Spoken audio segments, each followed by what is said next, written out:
awas, jangan dekat TKP.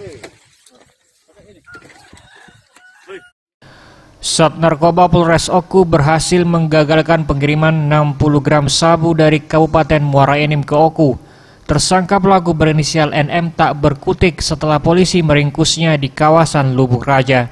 Sebelumnya polisi mendapat informasi bahwa pelaku NM membawa barang haram tersebut untuk diedarkan di Lubuk Batang. Mendapati informasi tersebut, polisi langsung melakukan penangkapan terhadap pelaku. Kasat Narkoba Polres Oku Ibtu Jatra Tunggal mengatakan, pelaku menyimpan sabu di tas pinggang miliknya. Pelaku sudah 2 kali mengirim sabu ke Lubuk Batang dengan imbalan 1/4 gram sabu per sekali antar. Saat ini pelaku dan barang bukti sudah diamankan di Mapolres Oku.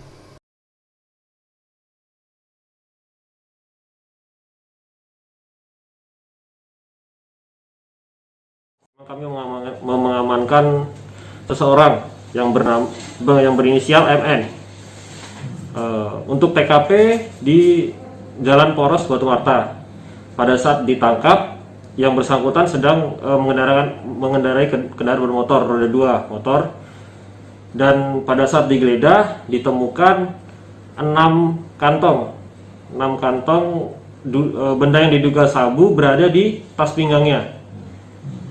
Pada saat digeledah, memang yang bersangkutan awalnya sempat mengelak, namun akhirnya mengakui barang tersebut memang berisi sabu-sabu dan mengetahui dan akan mengantarkan seseorang di daerah Oku ini.